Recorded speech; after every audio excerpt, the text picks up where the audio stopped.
Hola Cuba, hola Francia, estamos ahora en la entrada de la cueva AMS.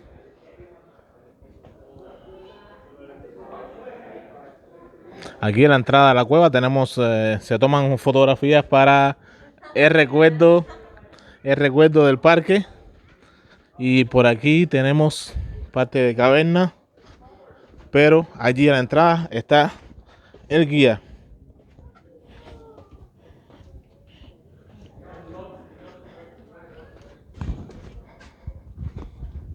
Estamos entrando. Cueva de AMS. Es la segunda cueva más conocida y más vendida en Mallorca. Puerto Porto de la Buenaventura y de la Alegría. Porto Cristo.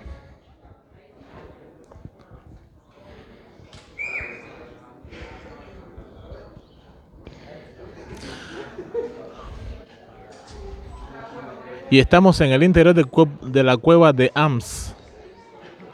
Cueva de AMS.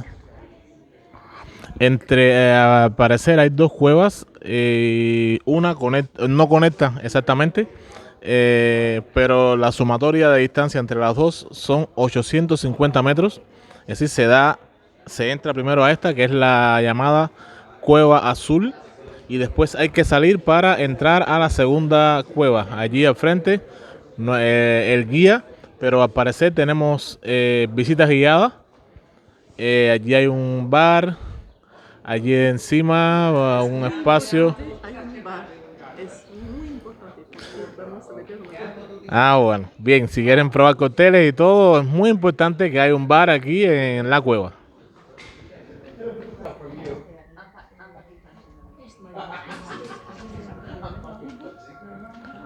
Señoras y señores, Cueva de Lamps.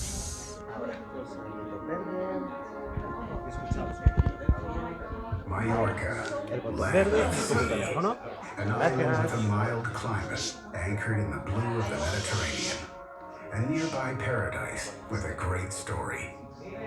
5,500 years ago, the first inhabitants of Mallorca lived in teleiotic communities. Slingers, warriors that used slings to shoot stones with lethal precision, defended the island for years against potential invaders.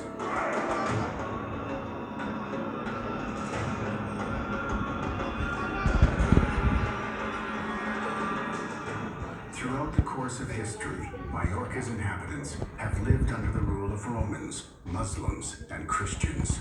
Faced with the threat of invasions and piracy, numerous watchtowers were built along the sea to protect the island.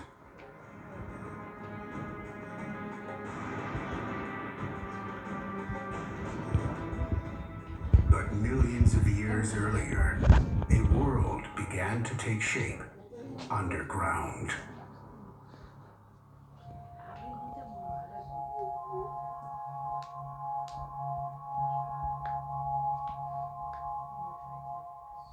Calcium-laden water created hanging stalactites, drop by drop. The stalactites were hollow, and water seeped through them. The drops of water fell to the ground and created solid and robust stalagmites. After thousands of years, the stalactites and stalagmites would eventually join to create columns. A stalactite may take decades to grow 1 centimeter. Variations in water flow and air currents can create countless forms that invite you to let your imagination fly.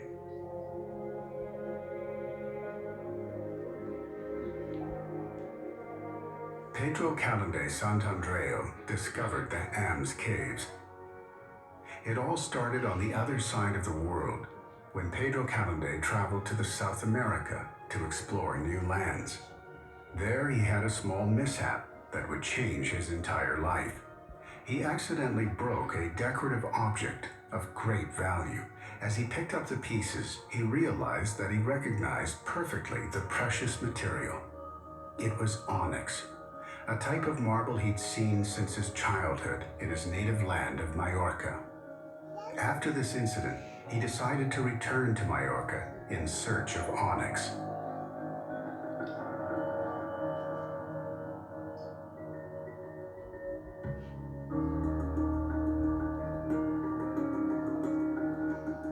With the entrepreneurial spirit that characterized him, Pedro opened several quarries near Porto Cristo and exported onyx to every corner of the world, including the mausoleum of Cardinal Mary del Val at St. Peter's Basilica in the Vatican. But a fortuitous event would divide his life into a before and after. While searching for a new quarry location on March 2nd, 1905, a stone wall collapsed, revealing the entrance of an unknown grotto, the Am's Caves. These caves form an underground trail 850 meters long and began taking shape 10 million years ago. Throughout the year, the caves maintain a consistent temperature between 18 to 20 degrees Celsius and 80% humidity. The maximum depth is 30 meters below ground, where it reaches sea level. If you unleash your imagination, you'll see forms of all kinds, but the most whimsical are those which the cave is named after. The eccentric stalactites, shaped like hooks. Ams mean fishhook in Mallorcan. They grow downwards and then loop upwards, fooling gravity. Scientists have not yet been able to provide a clear theory as to how these hooked stalactites formed. Electricity began to illuminate the caves in 1910, even before the village of Porto Cristo received light, thus avoiding the pollutants from the carbide lamps and torches within the caves. Pedro sourced the electricity ecologically from the windmill that can be seen above the caves. This windmill drew water from the depths and led it to a cistern. Upon releasing the water, it turned a dynamo, which could generate 16 hours of light for visiting the caves. In 1910, Pedro Caldante fulfilled his dream of sharing his vision with the rest of the world.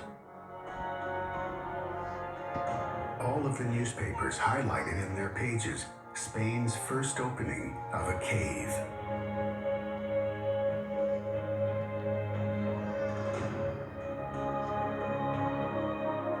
This is the story of a great discovery, a story based on the beauty that water has sculpted over millions of years, separate from humanity. The story of a man who decided to change his fate, to marvel at the Earth's depths.